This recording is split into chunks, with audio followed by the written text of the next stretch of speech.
አንዳንድ ሰዎች በሄዱበት ማህበራዊ ክበብ፣ ስራ ቦታ ወይም የጓደኛ ግብዣ ላይ ልክ እንደ ማግኔት ሰዎችን የመሳብ አስገራሚ ብቃት አላቸው።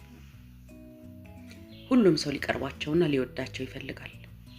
ነገር ግን ከማንም በላይ ትልቁ ጥበብ ሰዎችን በአንዴ መሳብ ብቻ ሳይሆን ከቀረብን በኋላ እድሜ ልክ አብረውን እንዲዘልቁ ማድረግ ነው። ብዙ ጊዜ በመጀመሪያው መተዋወቅ ላይ ጥሩ ሆነን በኋላ ግን ጓደኝነቱን ማቆየት አቅቶን የምናጣቸው ሰዎች አሉ። ልዩነቱ የማህበራዊ ሳይኮሎጂ ጥበብ ነው።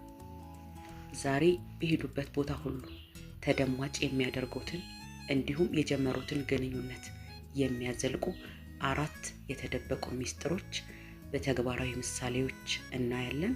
እስከ መጨረሻው አብራችሁን ቆዩ። ነጥብ 1 የስልክ ሳይኮሎጂ እና የአይን እይታ። ዛሬ ላይ በሰዎች መካከል ያለን ግንኙነት የጎደለው ትልቁ ጠላት ስልካችን ነው። ከሰው ጋር ማውራት ሲጀምሩ ወይም ካፌ ተቀምጠው የሌላኛውን ሰው ሐሳብ እየሰሙ ስልኮን መመልከቱ ምን አይነት መልእክት እንደሚያስተላልፍ ያውቃሉ? በሳይኮሎጂ ደረጃ ለሚያወራው ሰው ምንም እንኳን ባዳምጥህም ካንተ ይልቅ ስልኬ ውስጥ የሚመጣው ማሳወቂያ ይበልጥብኛል የሚል የንቀት መልእክት እየሰጡት ነው። ስለዚህ ለየት ለማለት ከፈለጉ ከሰው ጋር ሲገናኙ ስልኮን ሙሉ ለሙሉ ኪስ ውስጥ ይክተቱ ወይም ሳይለንት አድርገው ቦርሳ ውስጥ ያስቀምጡ። በመቀጠልም ሰውየው ሲያወራ አይኑን እያዩ በጥሞና ያዳምጡ። ይህ ቀላል ተግባር ብቻ ለሰውየው የሚሰጠው ክብር እርሶን በአእምሮ ውስጥ ልዩና አስተዋይ ሰው አድርጎ እንዲቀርጾት ይረዳል። ሁለተኛው ደግሞ የስም ተአምር ነው። ታዋቂው የሳይኮሎጂ ጸሐፊ ዴል ካርኔጊ እንዲህ ይላል፣ ለማንኛውም ሰው በምድር ላይ በጣም ጣፋጭና ተወዳጅ ድምፅ የገዛ የራሱ ነው። እኛ ግን ብዙ ጊዜ ከሰዎች ጋር ስናወራ ስማቸውን መጥራት እንረሳለን። አንተ ወይም ያነጋገርከው ሰውዬ እያልን እናወራለን። ለየት ለማለት በአካል ሲገናኙ በንግግሩ መካከል የሰዎችን ስም በየመሃሉ አስገብተው ይጥሩ። ለምሳሌ አየህ ከበደ፣ ይህ ሐሳብ በጣም አሪፍ ነው፣ ወይም እንዳልሽው አስቴር፣ እኔም በዚህ እስማማለሁ። ስማቸውን ሲጠሩ በሰዎች አእምሮ ውስጥ ከፍተኛ የደስታ ሆርሞን ይመነጫል። ታዲያ ይህ የደስታ ሆርሞን ምን ያደርጋል? ሳያውቁት ለእርሱ ልዩ ቀረቤታና ፍቅር እንዲሰማቸው ያደርጋል። ነጥብ 3 ደግሞ ስለ ራስ ማውራትን ማቆም ነው። ስለ ራሱ ብቻ ማውራትን ያቆሙ። አብዛኛው ሰው የመግባባት ጥበብ ማለት ስለ ራስ ስኬት፣ ዕውቀት ወይም ስለ ገዛው ልብስ አውርቶ ሰውን ማስደንገጥ ይመስለዋል። ይህ ግን ፍጹም ስህተት ነው። ሰዎች የሚወዱት ስለ እነሱ የሚያወራውን ሳይሆን ስለ እነሱ የሚጠይቃቸውን ሰው ነው።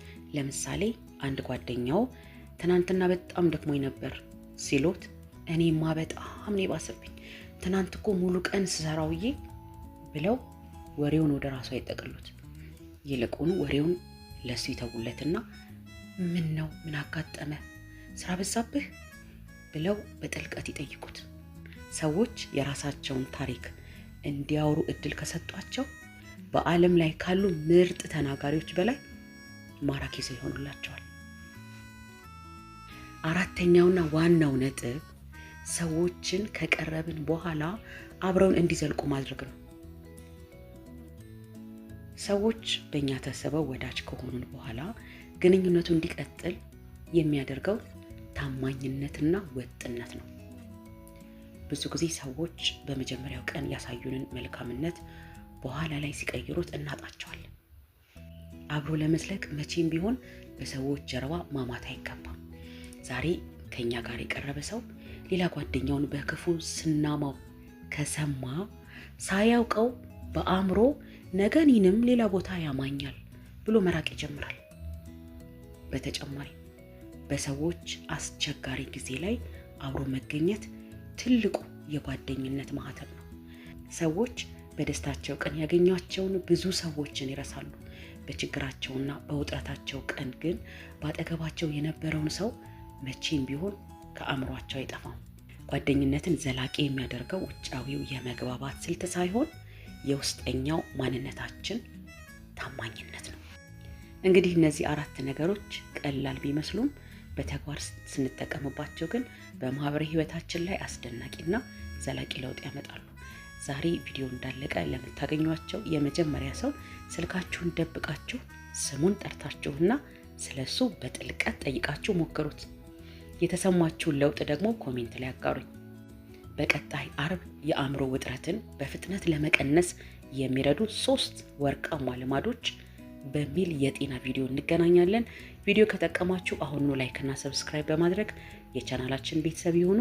ጤናና ስኬት ለሁላችንም። ቻው።